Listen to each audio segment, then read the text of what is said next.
Quisiera agradecer a Puerto Ideas y en especial a Chantal Signorio por traer a Chile y prestarnos al destacado académico italiano Nuccio Ordini, cuyo nombre original es Diamante. El profesor Ordini es tan conocido que no requiere introducción. Tal vez solo destacar que es uno de los mayores conocedores del Renacimiento y del pensamiento de Giordano Bruno a nivel mundial. Hoy tenemos el privilegio de aprender más sobre un personaje extraordinario, Giordano Bruno, quien fue astrónomo, filósofo, teólogo, matemático y poeta. Muchas gracias, Nuccio, por estar con nosotros hoy día. Buenas tardes. Yo soy muy contento de estar aquí en Chile por la primera vez. Quisiera agradecer a Silvia y los amigos de esta institución para esta invitación. Me disculpo hoy porque tengo que hablar en español y asesinar una lengua maravillosa como la lengua de Cervantes, pero soy obligado porque si no el pensamiento de Bruno en un italiano del Renacimiento es muy difícil a entender. Bueno, es necesario partir de las fechas para comprender el recorrido excepcional del Bruno italiano. En París, en 1582, se publica El Candelero, la primera obra en vulgar. El vulgar es la lengua italiana del Renacimiento, que ha llegado hasta nosotros. Posteriormente, en Londres, y solo en el breve lapso de 1584 a 1585, Bruno publicaría los 6 diálogos italianos. En pocos años se concretiza un itinerario filosófico extraordinario que testimonia de manera ejemplar los intereses enciclopédicos de Bruno. Naturalmente, el nexo más evidente remite a la estructura de los géneros literarios y a algunos temas significativos que recorren las 7 obras brunianas. Bruno inscribe su brevísima, aunque muy intensa, etapa del vulgar en 2 géneros de gran éxito en el Renacimiento: la comedia, el candelero, y el diálogo. 2 géneros que, dada su popularidad, no habían podido escapar a la locura clasificatoria de los teóricos del Renacimiento. Bruno, en contraste con las prescripciones del aristotelismo renacentista, terminó por fundir los esquemas de la comedia y del diálogo mimético, transfiriendo elementos dialógicos al teatro y elementos teatral al diálogo filosófico. El Candelero se presenta así como una comedia filosófica, mientras que los diálogos ponen en escena una filosofía en forma de comedia. En ambos casos, Bruno logró destruir los elementos constitutivos del género. Separar la pieza teatral del resto de las obras londinenses, como muchas veces se ha hecho erróneamente, significa quedarse prisionero de categorías banales que distinguen rígidamente entre literatura y filosofía. No es verdad. La comedia está transida de filosofía y la filosofía de comedia. No obstante, reunificar estos siete textos no significa perder de vista su especificidad y diferencia. El Candelero, por ejemplo, es una verdadera y propia ouverture, una comedia capaz de anticipar algunos temas fundamentales de su pensamiento y al mismo tiempo de trazar a grandes líneas los principios generales de su poética.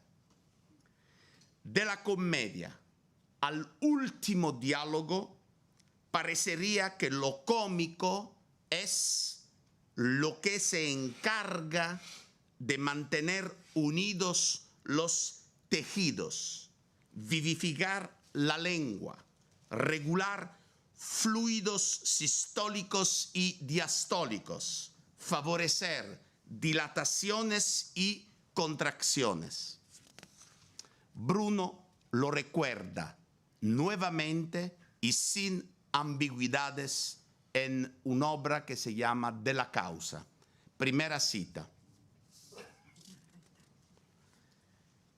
Deseo saber si hierran los que afirman que allí tú haces el papel del perro rabioso y furioso, sin perjuicio de hacer también ya el del mono, ya el del lobo, ya el de la urraca, ya el del papagayo, ahora de este animal, ahora de aquel otro, mezclando discursos serios y graves, morales y naturales, nobles e innobles, filosóficos y cómicos.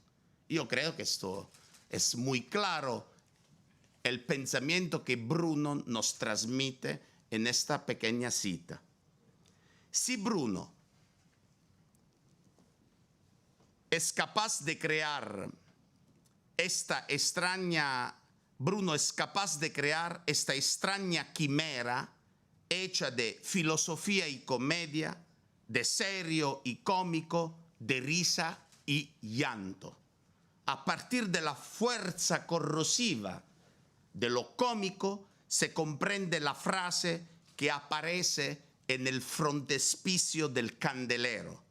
In tristitia hilaris, in hilaritate tristis. En la tristeza alegre, en la alegría triste.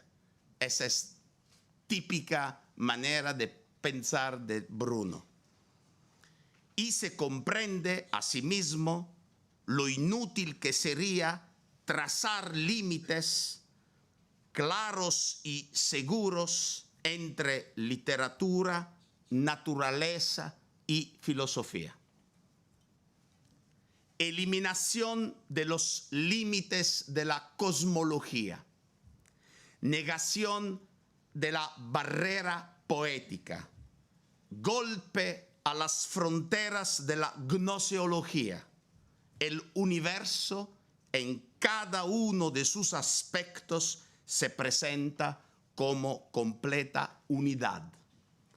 El punto de partida de la filosofía bruniana es la creación de un nuevo inicio, de una cosmología nueva capaz de destruir las cadenas del geocentrismo, liberar a la Tierra de su falsa inmovilidad.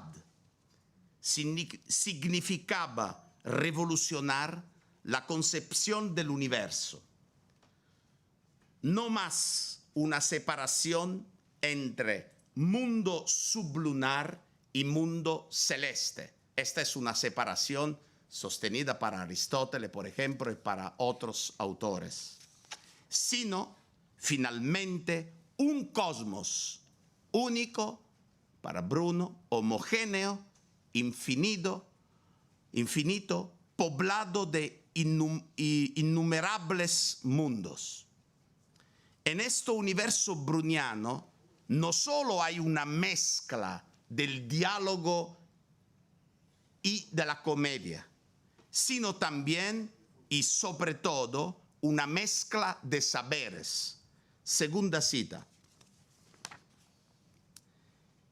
Si encontráis agrupados tantos y tan diversos motivos que no parece que estemos ante una sola disciplina, sino que ora parece un diálogo, ora una comedia, ora una tragedia, ora una poesía, ora retórica.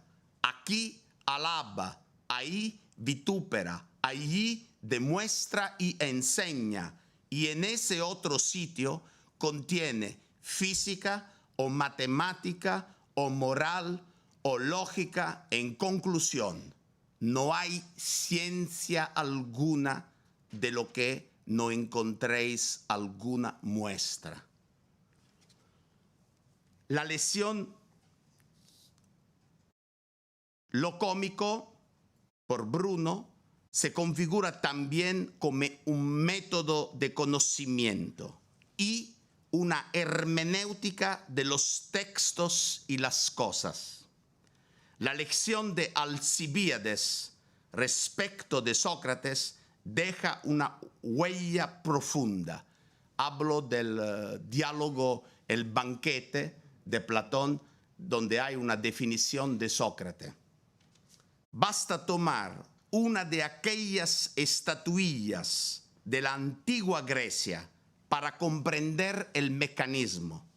Representando exteriormente un sileno cómico, esconde en su interior la divinidad.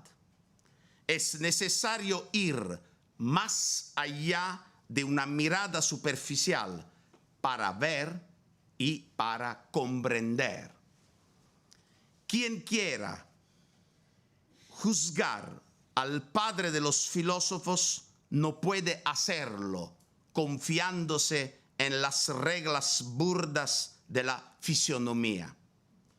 Una imagen exterior cómica no excluye un proyecto filosófico, una nueva visión del mundo. La paradoja del sileno se presta muy bien al juego de Giordano Bruno.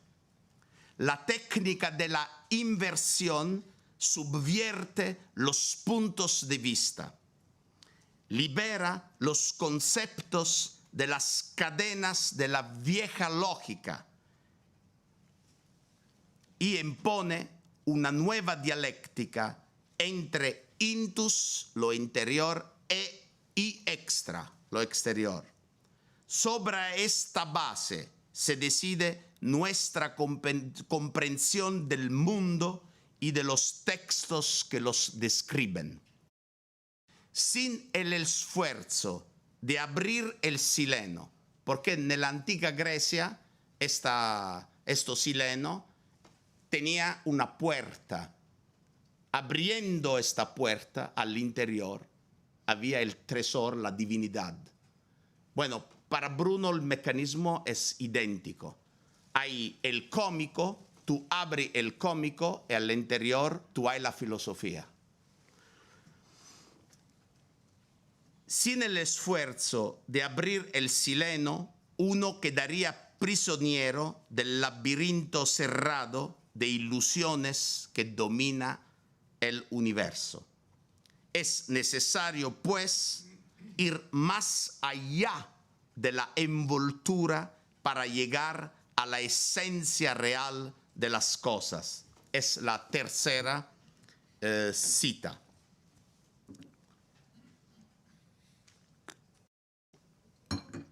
De esta forma, pues, dejaremos que la multitud se ría, bromee, se burle y se recree con la superficie de estos mímicos, cómicos e histriónicos silenos, bajo los cuales está escondido, cubierto y seguro el tesoro de la bondad y de la verdad, igual que por el contrario hay más que muchos que bajo el ceño severo, semblante sumiso, prolija barba y toga magistral y grave, encierran expresamente con daño universal la ignorancia no menos vil que arrogante y la maldad no menos perniciosas que ostentosas.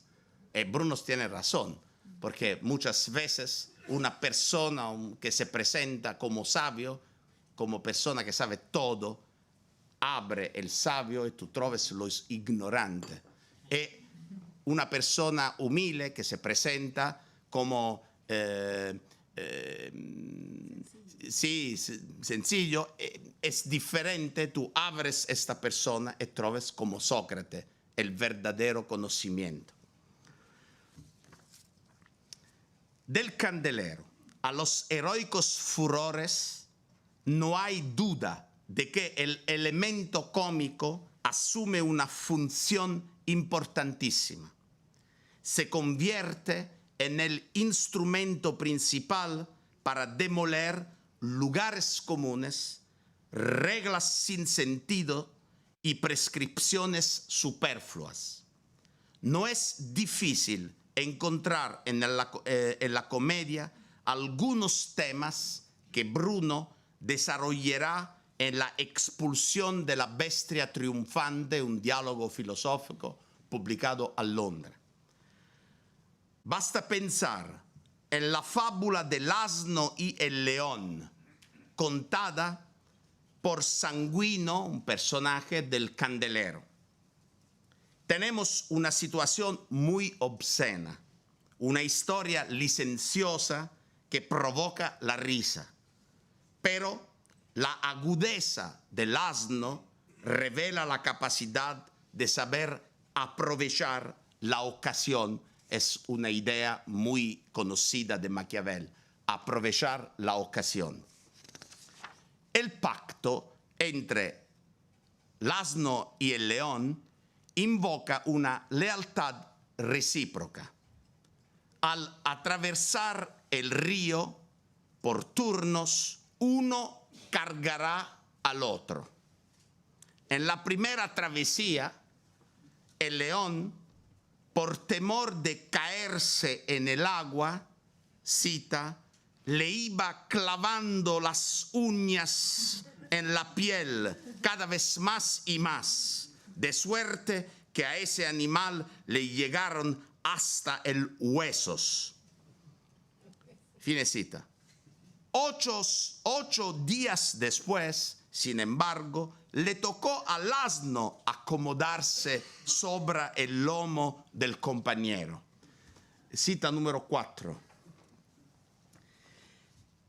Estando este encima, para no caer al agua, aferró con los dientes la cerviz del león y como eso no bastara para tenerlo encima, le clavó su instrumento, o como queremos decir, ya me entiendes, para hablar honestamente, en el hueco debajo de la cola, donde falta la piel. De manera que el león sintió más angustia de la que puede sentir una mujer que se encuentre en los dolores del parto, gritando, ¡ay, ay! ¡Uy, uy, uy! ¡Ay de mí! ¡Ay, traidor! A lo que respondió el asno con rostro severo y grave tono, paciencia, hermano, ya ves que yo no tengo otra uña que esta para agarrarme. Es maravilloso. Permitíteme porque hace mucho calor. Bueno,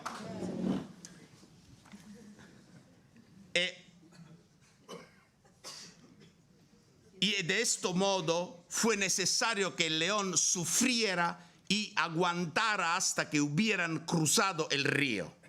A propósito de esto, omnio rero vicissitudo este, y no hay nadie que sea tan asno que cuando la tiene el alcance no aproveche alguna vez la oportunidad. Aprovechar la oportunidad. Servirse de la ocasión. El pasaje recuerda la invitación de Maquiavelo a aprovechar la oportunidad. Significa no solo agudizar el ingenio, sino también aprovechar el tiempo, repudiar el ocio y convivir con la solicitud. En otro pasaje muy gracioso del Candelero, Bruno asigna una función positiva a la disimulación.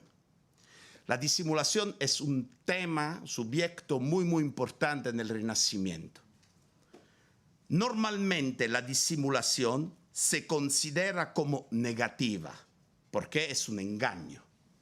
Pero esto no impide que puede tener en algunas ocasiones una función positiva, como por ejemplo en el ámbito de la justicia, para evitar venganzas peligrosas y derramamientos de sangre inútiles. Esta es una otra cita, muy simpática.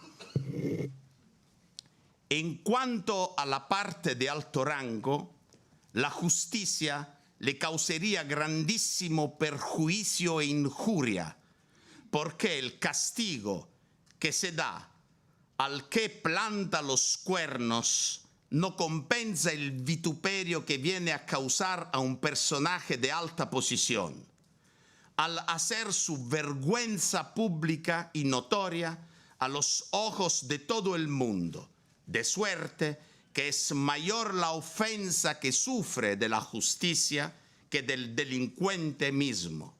Y aunque todo el mundo lo supiese, sin embargo, los cuernos devienen siempre, con la intervención de la justicia, más solemnes y gloriosos. Todo hombre, pues, en sus cabales, considera que esta disimulación que lleva a cabo la justicia impide muchos inconvenientes, porque un cornudo y avergonzado, encubierto, en el caso de que pueda ser llamado cornudo y avergonzado alguien cuya estimación no está afectada, por el temor a ser descubierto y por el menor cuidado que tiene de los cuernos que nadie ve, los cuales de hecho no son nada, se abstiene de realizar esa venganza que sería obligatoria realizar según el mundo cuando el caso llegara a ser manifiesto a muchos. Es un buen argumento, porque, por ejemplo, en una tierra como la Calabria, hay muchos muertos para estas motivaciones, ¿no? Por ejemplo, es una buena idea esta de Bruno. Ocultar los cuernos, extender sobre ellos un velo, significa neutralizar parcialmente una práctica difundida que podría provocar trágicas laceraciones en el tejido social. Como hemos visto, la máscara cómica del Sileno tiene una función disimuladora porque, cito, a veces la prudencia suele ocultar la verdad con las vestimentas de la disimulación para evitar la envidia, la censura y el ultraje. Es posible imaginar cómo Bruno ha empleado la disimulación nel proceso para ocultar sus ideas. Pero cuando la Inquisición preguntaba a Bruno de negar totalmente, de abolir su visión del universo infinito, Bruno no podía jugar con esto. La decisión de la muerte era una necesidad para él. Bueno, También en el plano de la poética, Bruno demuestra que es imposible separar netamente tragedia y comedia. Esta es la idea de Aristóteles, de una separación neta y total entre tragedia o tragedia. Tragedia, bueno, allora, entre tragedia y comedia. Bueno, para Bruno, si las reflexiones de Scaramouche, que es un personaje de la comedia, hacen ver como un mismo hecho puede ser tragedia para unos y comedia para otros. Cita, vuestras comedias, no es solo una frase, no es pequeña. Vuestra comedia es divertida, pero por lo que respecta a ellos es una tragedia demasiado penosa. Es muy interesante, ¿no? La misma cosa puede ser tragedia y comedia. Y en la actualidad de nuestra vida hemos muchos eventos que provocan tragedias para algunos y,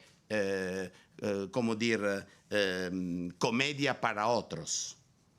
El relato de Marca sobre el tumulto desencadenado en la hostería del Cerrillo, a Nápoles, revela la enorme dificultad existente a la hora de trazar distinciones claras entre opuestos en la escena del teatro del mundo.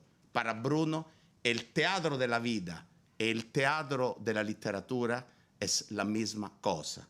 Cita 5. No, la 6.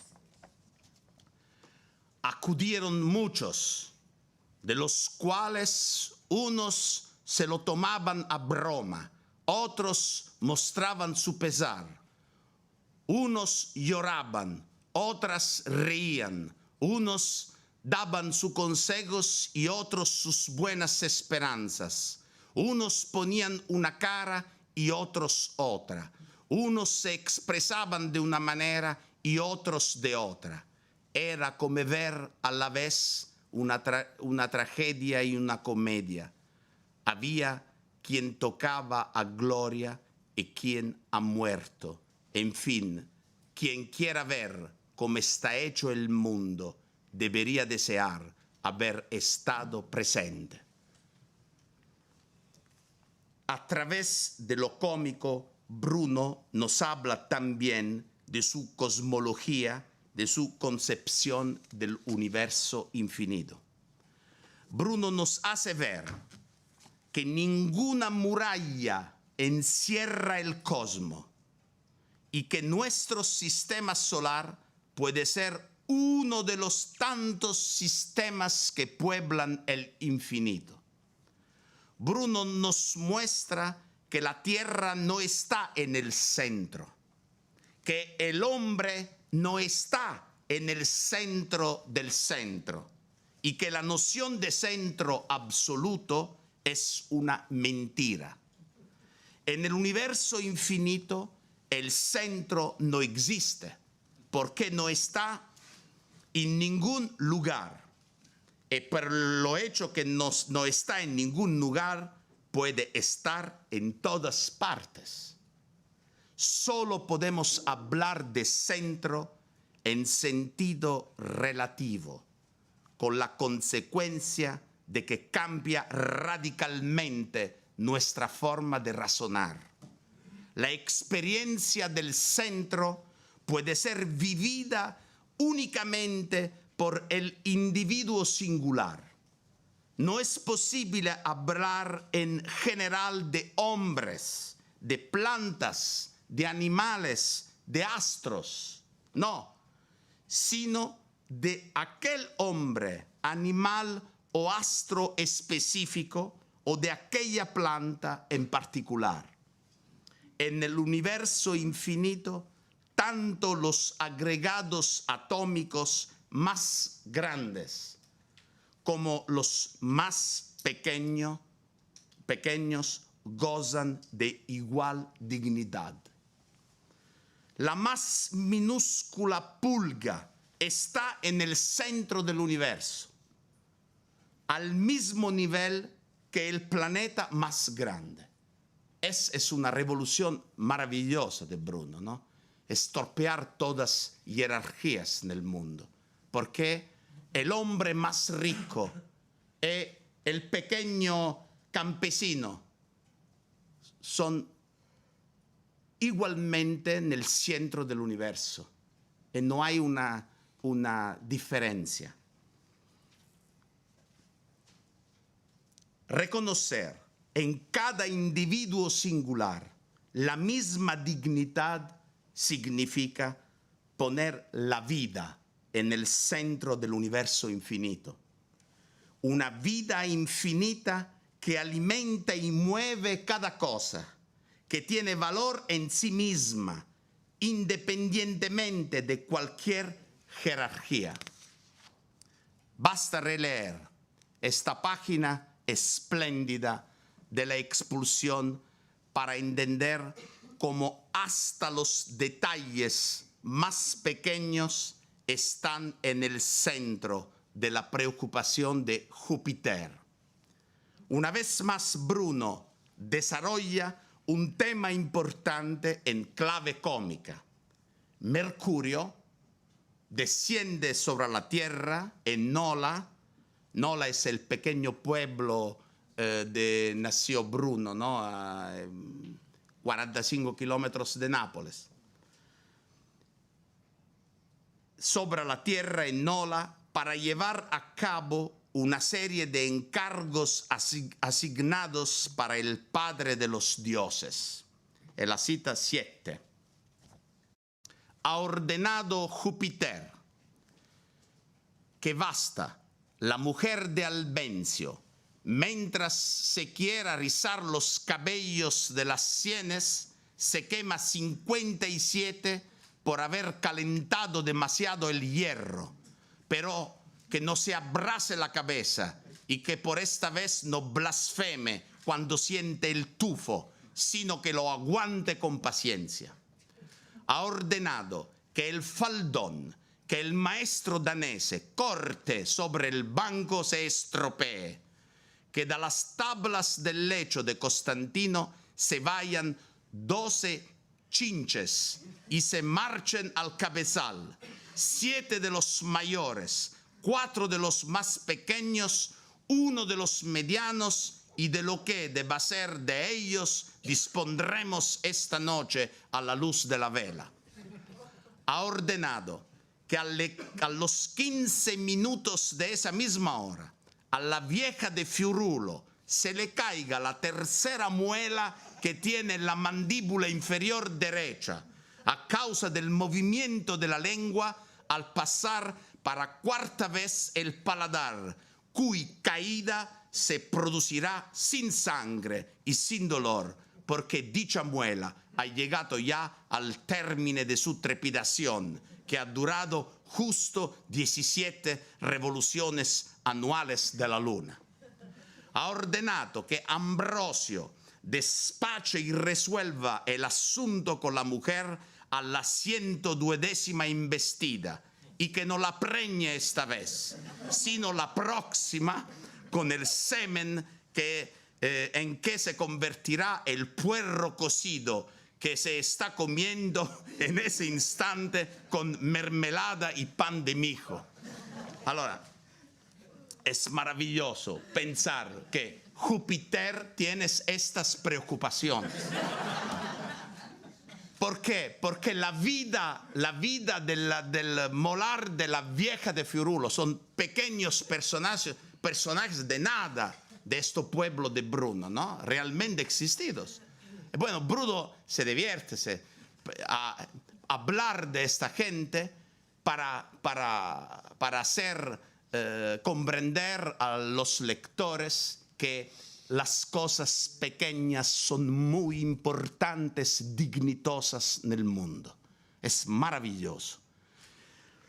Los diálogos filosóficos de Bruno se identifican con una grande mesa servida, donde la variedad de las comidas alude a la variedad del contenido y de los estilos, a las múltiples posibilidades de una elección, a la necesaria coexistencia de opuestos. La coexistencia de opuestos es un punto central de la filosofía de Bruno.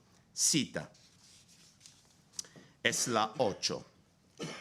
De esta manera, esta cena dialogada tiene sus partes varias y diversas, como diversas y varias suele tener la otra, las suyas. Así también tiene sus condiciones, circunstancias y recursos, como podría tener la otra. En la cena, como es usual y de rigor, se encuentra uno con ensaladas y alimentos nutritivos, frutas y cosas usuales, cosas de cocina, cosas para sanos y para enfermos, frías y calientes, crudas y cocidas, de mar y de tierra, cultivadas y sin cultivar, asadas y hervidas, maduras y verdes, cosas nutritivas tan solo y otra para puro gusto del paladar, sustanciosas y ligeras, picantes y insípidas, agrias y dulces, amargas y suaves.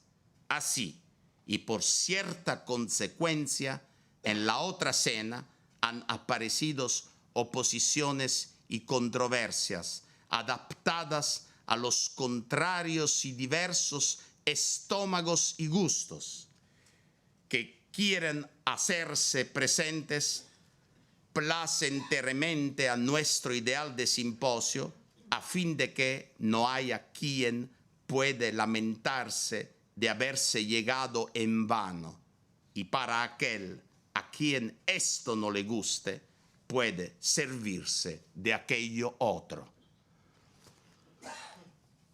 La metáfora del diálogo como cena nos revela que la cena dialogada presenta los mismos riesgos de una cena real y concreta.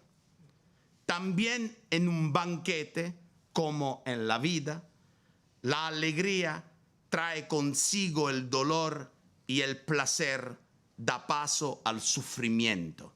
Cita número 9.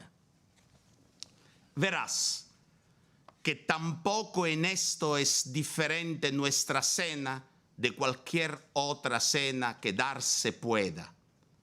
Pues así como en esta, en lo mejor de la comida, o bien te escueche un bocado demasiado caliente hasta el punto de verte obligado a expulsarlo enseguida o a enviarlo llorando y lagrimeando, vagaroso por el paladar, hasta que se le puede dar aquel afortunado envión que lo arroje de la garganta para abajo.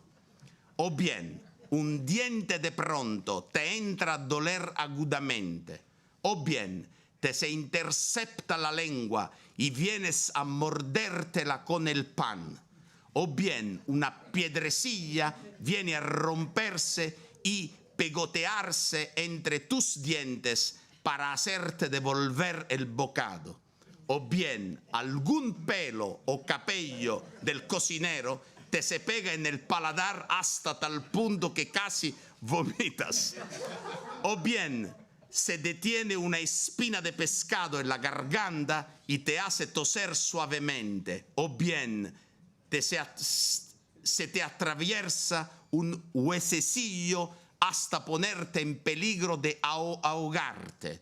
Así también en nuestra cena, para nuestra común desgracia, bien pueden hallarse cosas correspondientes a las de la otra. Allora, imaginemos un momento la lectura de los diálogos para la gente de la Inquisición. La reacción es la misma. Página para página, la reacción de vomir o la lengua se intercepe seguramente con una otra cosa. Bueno, la visión abierta del universo, de la literatura y de los conocimientos ha terminado por poner en discusión una serie de dogmas y de falsas verdades. Bruno sabe, para mencionar un ejemplo significativo de su coraje, que el descubrimiento del nuevo mundo ha revelado de manera dramática el verdadero rostro de los conquistadores. No se trata de un viaje inspirado por la necesidad de conocer y descubrir, sino de un auténtico acto de piratería perpetrado en perjuicio de poblaciones indefensas y pacíficas. En nombre de la civilización se han realizado actos de rapina y de violencia. Se han diseminado locuras y rebeliones. Y su este punto, la voz de Bruno es una rara voz nel mundo del Renacimiento. Tienes 4 o 5 personas, Las Casas, Montaigne y otros que han hablado de esto, pero todo el mundo estaba convencido del contrario, que esa es una civilización. Bueno, la abierta condena de Bruno del comercio sin escrúpulos quiere ser una protesta contra la conquista disfrazada de descubrimiento. Aquellas poblaciones, para Giordano Bruno, tenían su cultura, tenían su lengua, tenían su religión. En definitiva, tenían el derecho a vivir en paz según sus leyes y costumbres.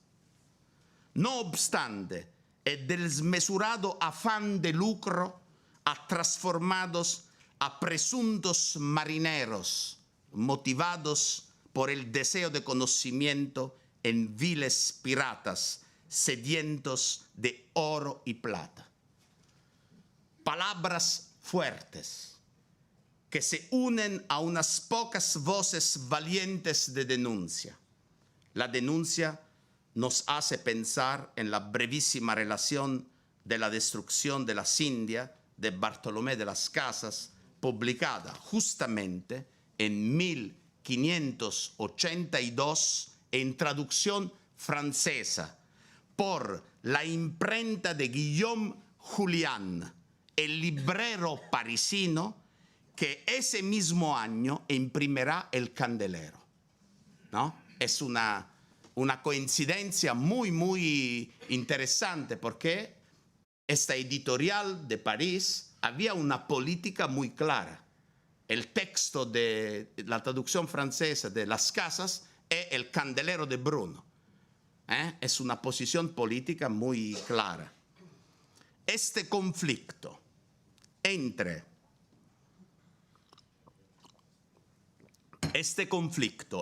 realidad y apariencia puede resultar muy útil hoy en día para comprender mejor el verdadero sentido de algunos actuales conflictos en el Oriente Medio.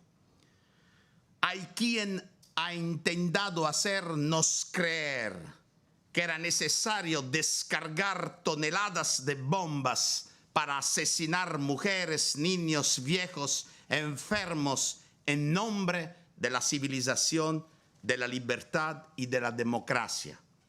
No ha hecho falta demasiado tiempo para entender que detrás de la hipócrita fórmula de guerra por la paz, esta era la fórmula, existían solo piratas atraídos por los beneficios económicos y el petróleo. La publicación de la expulsión de la bestia triunfante de Bruno tuvo una función muy importante durante las guerras de religión en Europa. En este diálogo, Bruno muestra una gran preocupación por las consecuencias de los conflictos civiles. la sociedad se disgrega, las instituciones políticas se derrumban y las luchas conducidas en nombre de la religión terminan para destruir cualquier forma de convivencia social y de religiosidad. En este diálogo bruniano, la religión, en cuanto ley divina, tiene una función política muy importante. Bruno insiste en el acto de ligar. La palabra latina es religare. Religio, religione, tiene la raíz etimológica en religare. En la raíz etimológica de un verbo que indica la fuerza unificadora de la religio, su papel de cemento social.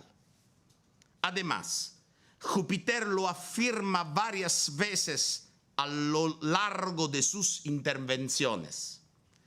La ley y la religión han sido creadas para favorecer a los hombres, no a la divinidad. Júpiter habla claramente, la divinidad no necesita de religión. Los ritos, los dioses, de hecho, no tienen necesidad de ser venerados para acrecentar su gloria. Su gloria existe. Los ritos y las ceremonias sirven a la humanidad y únicamente en función de la cohesión social serán distribuidos los méritos y las condenas. En suma, a Júpiter le interesan solo aquellos actos y aquellos gestos que favorezcan a las repúblicas y a la convivencia humana. Es muy interesante y muy actual esta cita, es la número 10. Es Júpiter que habla. Que no crea que en modo alguno se sienten interesados los dioses por aquellas cosas por las que ningún hombre se siente interesado, ya que los dioses solamente se preocupan de aquella cosa de los que se pueden preocupar los hombres y no se conmueven o se encolerizan para nada que sea hecho o dicho o pensado por los hombres, excepto en la medida en que por ello llegará a perderse el respeto por el que se mantienen las repúblicas. Esta es la preocupación de Júpiter. Por eso, no amenazan con un castigo o prometen un premio por el mal o el bien que resulte en ellos, sino por el que viene a cometerse en los pueblos y en las sociedades humanas, a las cuales ha socorrido con sus leyes divinas, al no ser suficientes las leyes y estatutos humanos.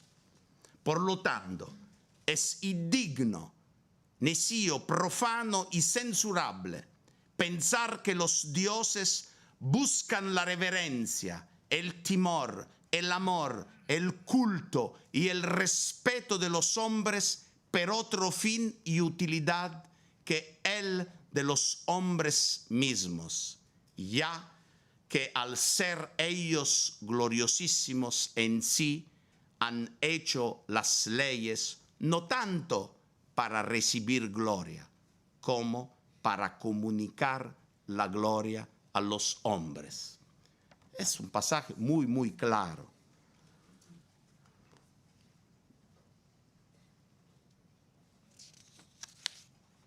Hoy en día, el fanatismo religioso es una verdadera amenaza para la humanidad. Pero no se trata solamente de fanatismo islámico. Esta es una locura. Existe también un fanatismo católico, un fanatismo judío. Pienso a los colones, por ejemplo. Contra el sectarismo y la presunción de poseer una verdad absoluta que se debe imponer a cualquier precio con la fuerza, porque esta es la ideología del fanático, ¿no? Yo te mato para el bien de la humanidad. Esta es la ideología del fanático. Ecco, yo pienso que la filosofía de Bruno representa un antídoto contra esta bárbara cultura de la intolerancia. Solo a la luz de estas consideraciones es posible entender la concepción bruniana de la filosofía.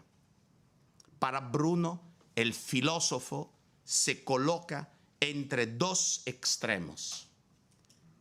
El del Dios, que posee la sabiduría y no tiene necesidad de buscarla, y el del ignorante, que inducido a creer por su ignorancia que está satisfecho, renuncia a cualquier forma de búsqueda.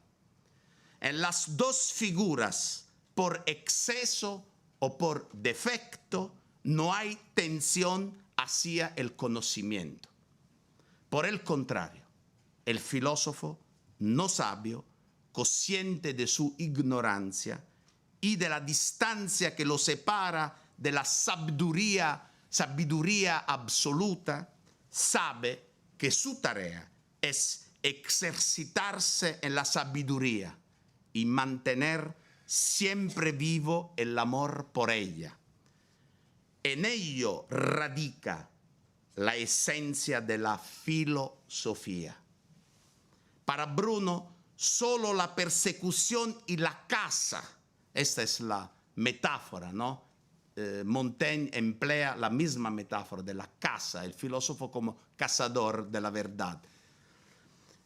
Y la caza de la verdad son la verdadera finalidad del filósofo. Tocará a Lessing, un literato alemán muy importante, 2 siglos después, trazar el elogio de la búsqueda y no de la posesión de la verdad. Es la cita 11. La valía del ser humano no reside en la verdad que uno posee o cree poseer, sino en el sincero esfuerzo que realiza para alcanzarla, porque las fuerzas que incrementan su perfección solo se amplían mediante la búsqueda de la verdad, no mediante su posesión. La posesión aquieta, vuelve perezoso y soberbio. Si Dios tuviera encerrada en la mano derecha la verdad completa y en la mano izquierda nada más que el continuo impulso hacia ella, aún con la condición de equivocarse siempre y eternamente, y me dijera, elige, yo me inclinaría con humildad hacia su izquierda y diría, dame esto, Padre, la verdad pura solo te corresponde a ti.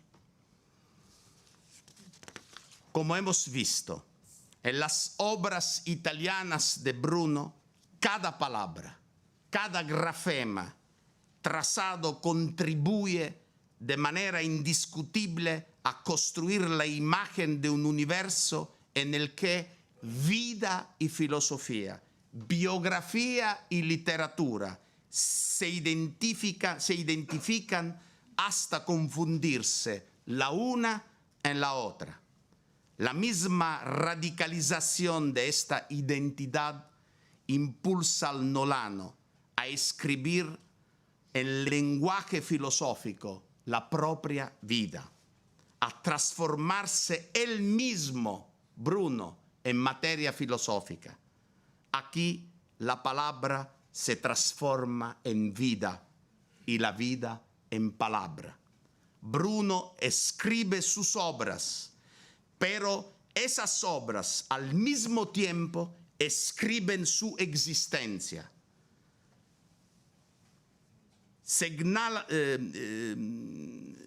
Condicionan su trayectoria, favorecen los resultados positivos y negativos. Se trata de obras viventes que testimonian en cada página la necesidad de superar la fractura entre la filosofía como discurso filosófico, el saber que construye un sistema, y la filosofía como experiencia vivida. Para Bruno, la elección consciente de una filosofía del infinito reclama una participación total que comporta necesariamente una modificación de la propia vida, una metamorfosis. La ardua concepción de un cosmos sin límites y el gozo de recorrerlo a lo largo en todas sus maravillosas infinitud producen necesariamente una transformación del yo. La conciencia se dilata hasta el punto de proyectar al individuo más allá de sí mismo. Pensar el infinito significa concretamente pensarse como minúscula parte de un todo. Significa manifestar con entusiasmo la certeza de que también la propia vida participa proporcionalmente al incesante movimiento del universo. En esta concepción de la filosofía como permanente ejercicio de la búsqueda, en nuestro reencuentro armónico con una realidad en continuo devenir, Bruno afirma el valor infinito de la vida. Sin comprender este nexo entre biografía y pensamiento, entre vida y literatura, sería difícil captar el sentido profundo de la trágica muerte de Bruno. Quien osa sostener y difundir ideas que ponen en discusión dogmas religiosos, cosmológicos, éticos, literarios, políticos, estéticos, no está destinado a ser escuchado, sino a la marginación y, en los casos extremos, a la persecución y al sacrificio de la vida. La historia es llena de cosas como esta. No es casual que el filósofo, inflamado por su amor por el conocimiento, concluya su existencia como la mariposa de los furores. Bruno habla en un diálogo de la mariposa que, atraída por la luz, ¿no?, muere al candelero. Un filósofo inflamado por su amor por el conocimiento concluye su existencia en la luz de la hoguera. No obstante, entre esas llamas alimentadas por una intolerancia feroz, Bruno escribe una de las páginas más elocuentes de toda su filosofía. Hombres y libros pueden ser reducidos a cenizas, pero no se puede impedir que el pensamiento siga circulando. Que las palabras pueden resumar entusiasmo y transmitir pasión. En otras palabras, si biografía y filosofía coinciden, la vida no será vencida por la muerte. Más bien, la muerte podría convertirse en expresión de un amor infinito por la filosofía y por esa vida de la que la filosofía es un vivo testimonio. Queda, sin embargo, un punto fundamental en la relación entre biografía y saber. Para Bruno, separar la vida de la filosofía y la filosofía de la vida significaría reducir la filosofía a una profesión vil y la vida a una banal búsqueda de falsos valores. En una época como la nuestra, en la que el saber científico y humanístico corren cada vez más el riesgo de estar al servicio de intereses inmediatos y del mercado o de un vano ejercicio del poder académico, la experiencia humana e intelectual de Bruno se revela como un faro moral, como un mensaje edificante de esperanza para las jóvenes generaciones del nuevo milenio. No puede haber conocimiento, es Bruno que habla, sin amor desinteresado por el conocimiento. Sin la conciencia de que la adquisición del saber no es un don, sino el fruto de una conquista fatigosa. A lo largo de este camino dificilísimo, quizás sea posible distinguir un rayo de luz, encontrar el coraje de decir no.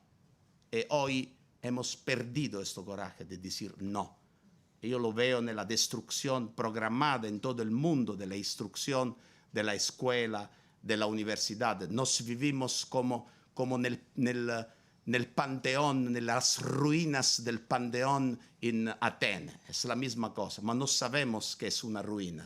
Pensamos que es la universidad que hace 40 años, 50 años, para la formación muy importante de los jóvenes. No, hoy el saber, la escuela, la universidad, la instrucción serve solo para un trabajo. No, esta es la idea. Todo es hacia el mercado. Es la estrella polar que todo el mundo tiene que seguir.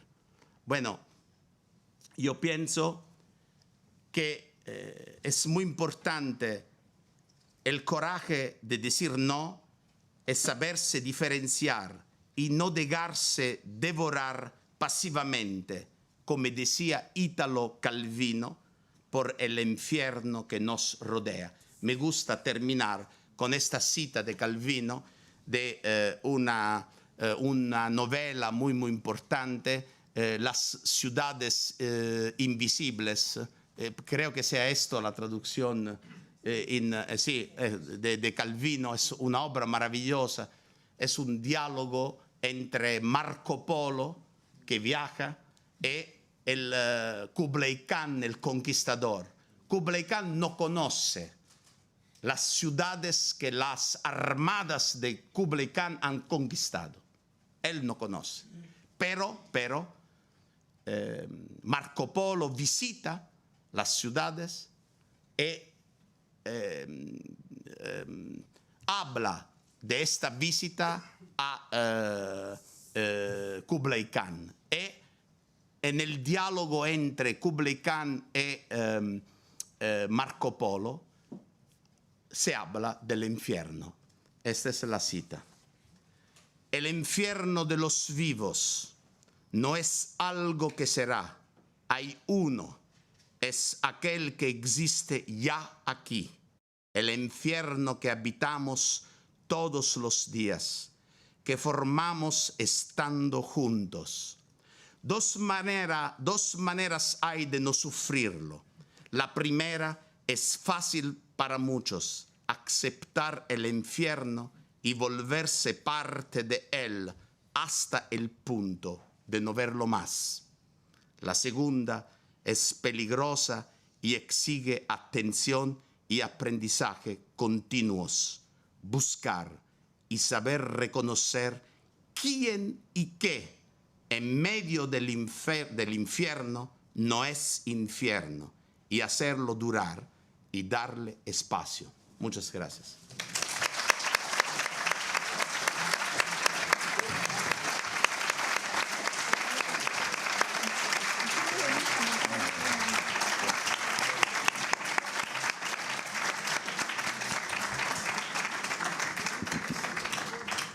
Muchas gracias, Nucho, por presentarnos a este pensador.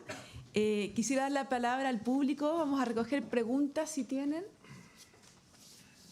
Allá 1, Sí. 2 y 3. Sí.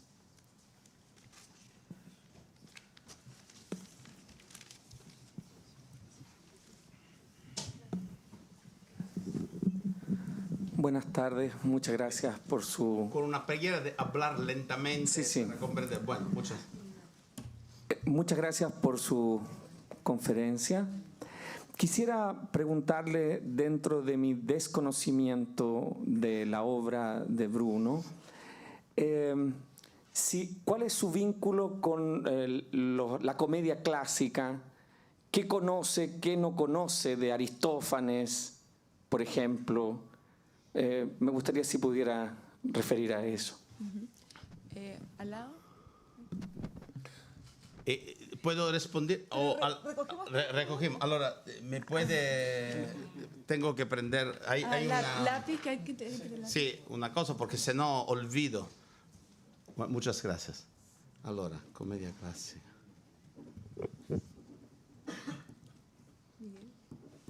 Sí, prego.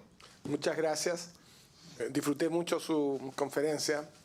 La vinculación entre la filosofía y el humor me parece un asunto central en la filosofía, ciertamente. Esa gente que dice que para qué sirve enseñar filosofía. La respuesta más inmediata, para que la gente desarrolle un sentido del humor extraordinario. Pueda reír de lo que normalmente lo abruma, pueda tomar distancia de sus dolores. Esto es el humor es fantástico, me gustó mucho. Pero quisiera oír si usted tiene algo que decir respecto de cómo en la época de Bruno ocurre esta, yo creo, tragedia cultural, que es el uso de un conjunto de símbolos para contar, en el sentido de enumerar, y otro para contar en el sentido de narrar, que me parece que en Bruno está toda la tensión. No hay esa diferencia. Todo se puede leer. Todo tiene un significado. No sé, me gustaría oír más sobre eso. Y acá.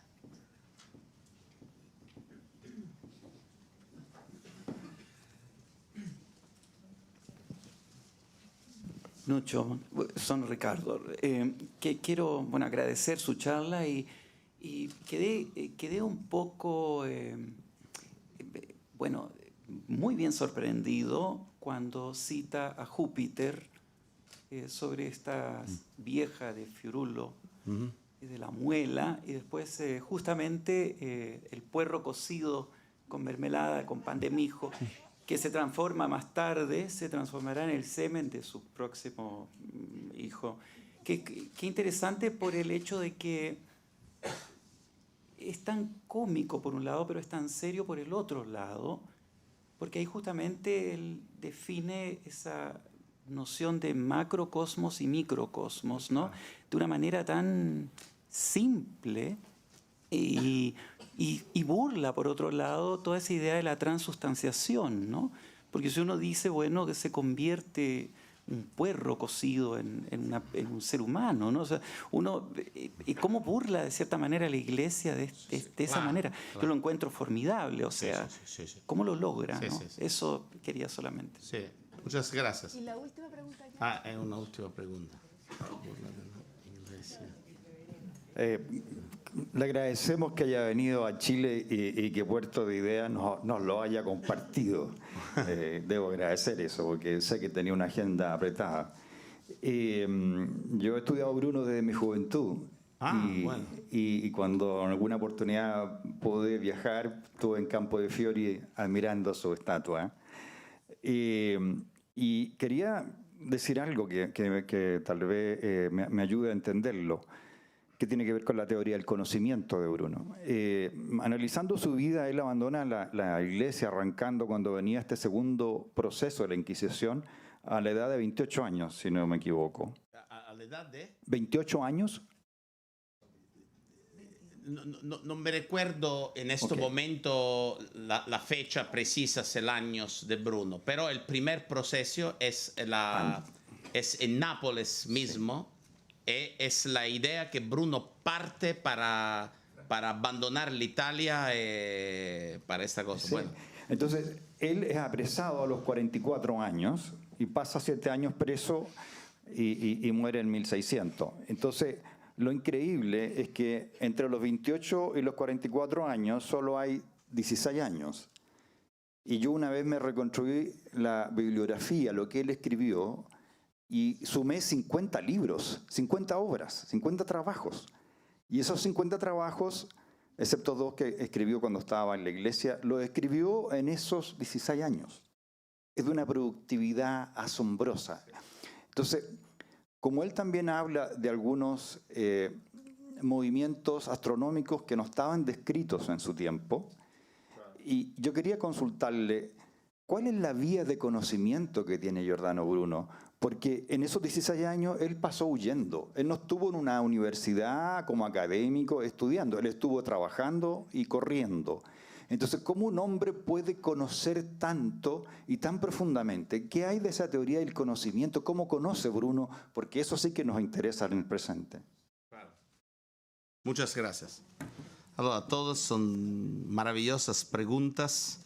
Allora, la primera es para la comedia clásica, ¿no? Yo soy seguro que Bruno conoce muy bien Plauto, porque Plauto es un autor de inspiración. Plauto y Terencio son los 2 autores de inspiración muy importantes para la comedia renacentista, del Renacimiento. Hay muchas, Bruno soy seguro, pero Bruno destruye la idea de comedia clásica, porque continuamente nel Candelero hay siempre reflexión filosófica. El personaje del Candelero, no tengo tiempo para hablar de esto, por ejemplo, pero el personaje del Candelero se llama Joan Bernardo. Joan Bernardo, G.B., Giordano Bruno. Es claro el juego de Bruno. ¿Y qué profesión hace? ¿Qué profesión hace? El pintor. Esta es una cosa que me ha provocado un problema enorme. Para años, ¿por qué el pintor? ¿Por qué no una otra profesión? ¿Qué relación está entre la pintura y la filosofía? Una noche trabajavo nella biblioteca del Warburg a Londra e estaba leyendo una cosa que no había ninguna relación con las lecturas específicas del trabajo. Ese es un consejo que siempre tengo que ofrecer a los estudiantes. Las cosas mejores son en los libros que no han ninguna relación con el trabajo directo, porque son muy inspiradores. Bueno, ese libro descubro una página que habla del mito del nacimiento de la pintura. El mito del nacimiento de la pintura es un hombre que está al sol, hay una sombra, y el hombre mira la sombra y contorna con un, ¿cómo se dice? Ecco, ¿cómo se llama? Con un bastón. Contorna con un bastón la sombra. Nel mito del conocimiento de la pintura está la sombra. El primer pintor contorna la sombra. El primer filósofo, ¿qué hace? Esto es muy fácil. Es la proyección del hombre nella cueva de Platón. Y allora la relación está que el pintor y el filósofo trabajan con las sombras. Esto es el título del libro El umbral de la sombra, que existe una traducción en español de Siruela, para explicar cómo Bruno construye toda su obra entre la relación entre pintura y filosofía. Si el pintor se limita a contornar l'ombra, no es un buen pintor. Si el filósofo se limita a mirar l'ombra nella cueva, no es un buen filósofo. ¿Cuál es el problema del pintor verdadero y del filósofo verdadero? Es exactamente de, ¿cómo se dice? Superar. Traspasar el umbral de la sombra. En el primer caso, en el segundo. Es la misma cosa. Bueno, esto para decir que Bruno es muy interesante para responder a la otra cuestión. ¿Cómo ha hecho Bruno a leer todas esas cosas? Allora, nella vida de la gente come Bruno es que normalmente en París, por ejemplo, Bruno había amigos que eran muy cultos, con enormes bibliotecas. Y allá había todos los libros de la época disponibles. Bruno es enciclopédico verdaderamente, porque tomaba todo, leía todo. Es difícil construir una biblioteca ideal de Giordano Bruno, muy difícil, porque era típica de la época, hay un ocultamento de las citas nella obra, ¿no? Bruno no cita explícitamente los autores. Todo el mundo hacía esto, ¿no? A la época. Y nel mismo tiempo era una personalidad, como se puede decir en español, omnívora. Omnívora, ¿cómo se dice? Omnívora, que leeva y comeva todo simbólicamente. Y hablando, yo no sé si per Bruno todo tiene una significación, ¿no? Todo es símbolo, todo es difícil responder a esta pregunta, ¿no? Pero pienso normalmente que para comprender cosas yo soy de tradición, como decir que para comprender un texto tenemos de comprender el contexto, que no es solamente un contexto filosófico, es también un contexto literario. La grande sorpresa, por ejemplo, por la primera vez, me recuerdo, ero en París, muy joven, como profesor, y un amigo me ha regalado la obra de una Pléiade con la obra de Ronsard. Ronsard es un poeta muy importante en el Renacimiento francés. No había nunca más imaginado una relación posible entre el pensamiento de Ronsard y Giordano Bruno. He escrito un libro entero sobre esto, para una lectura casual de esta. ¿Por qué? Por ejemplo, porque nella expulsión de la bestia triunfante, Júpiter, que convoca una reunión de todos, una asamblea general de todos los dioses. ¿Por qué? Porque sobre la tierra es una revolución terrible, porque los hombres se matan entre ellos para la religión. Y Júpiter dice, es una locura. La religión tiene como como finalidad de mantener la paz, no de crear división entre los hombres. Bueno, allora, hacemos una asamblea para hablar de estos. Y el día que convoca la asamblea Júpiter es el día de la gigantomachía. La gigantomachía es un mito antiguo, clásico, de los gigantes que combaten los dioses. Y los dioses ganan y matan los gigantes.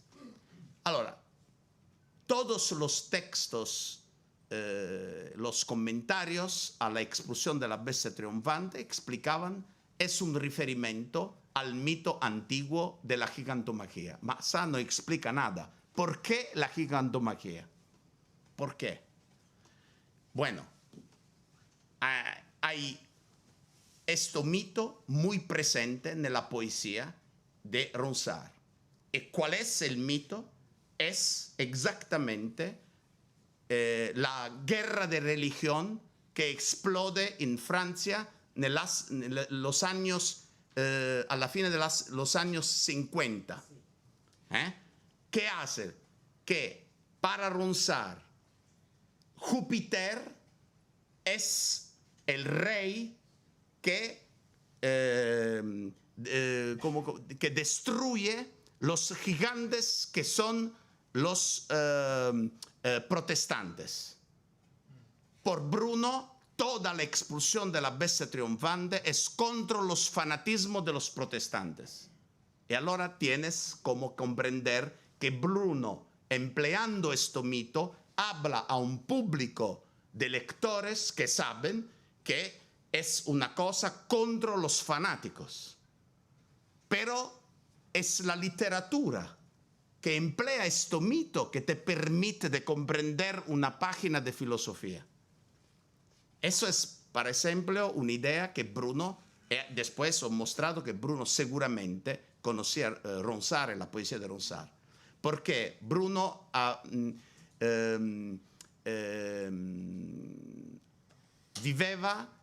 vivido nella embajada de Francia en Inglaterra. El embajador de Francia, Michel de Castelnau, estaba un amigo muy íntimo de Ronsard. Y allora, nel mismo tiempo, Bruno escribe nella embajada la expulsión de la bestia triunfante y tiene los libros de Ronsard de Castelnau.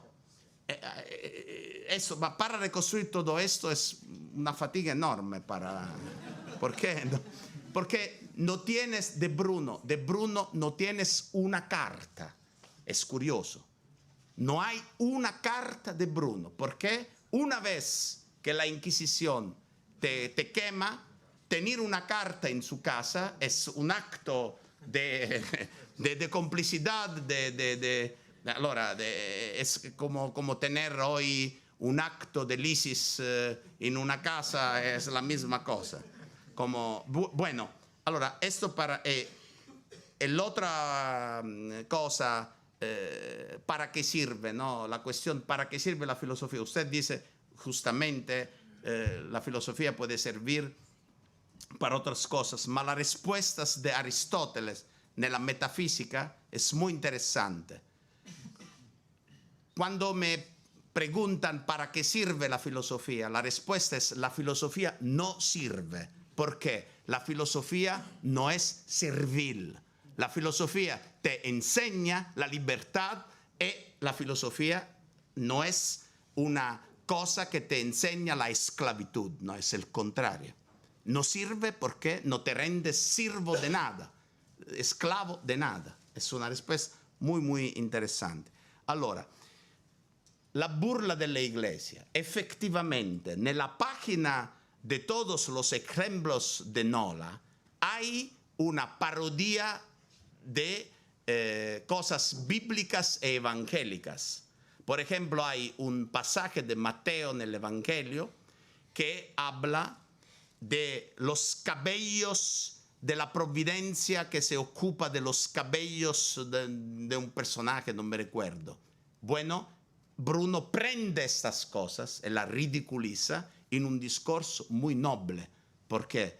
Porque para Júpiter, que es el rey de los dioses, los cabellos de una ¿cómo se puede decir? De una pequeña señora, de un pequeño pueblo que no tiene nada, que no conta nada, que es la última, ¿no?, del universo. Bueno, los cabellos de esta señora son muy importantes, porque quien observa el infinito es el centro del infinito. Esta para mí es una revolución muy, muy importante. Tenemos que comprender que el De Revolutionibus de Copérnico, publicado en 1543, esa es una fecha muy importante de la historia de la humanidad.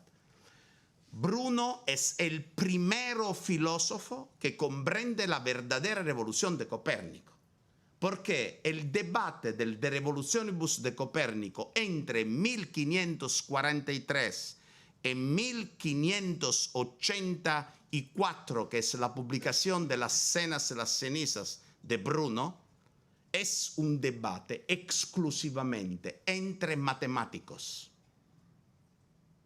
Bruno es el primero que dice la humanidad hace antes y después Copérnico. Pero Bruno dice, yo soy más copernicano que Copérnico. ¿Por qué? Porque efectivamente en la visión de Copérnico no muda mucho, porque el mundo de Copérnico es un mundo finito como era el mundo de Ptolomeo, con una diferencia sustancial, que en el mundo de Copérnico está el Sol al centro, en el mundo de Ptolomeo está la Tierra. Y Bruno dice, una vez que tú has tenido esta genial idea, mostrándola matemáticamente, que la Tierra no está al centro, ma que está el Sol, ¿por qué no imaginar que el sistema solar es uno de los millones de sistemas del universo infinito? Y ahora es el pensamiento de Bruno como filósofo que hace que Copérnico es un punto de riferimento muy importante para la filosofía. Ma hasta Bruno,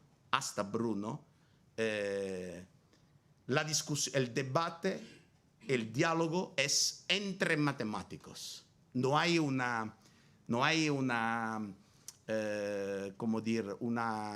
reflexión verdaderamente filosófica para cómo esta descubierta, este pensamiento de Copérnico revoluciona todos los saberes. Es por eso que Bruno parte de la revolución cosmológica para hacer la misma cosa en la filosofía, en la literatura, en todos los saberes, Credo que ho respuesto a todo. Gracias.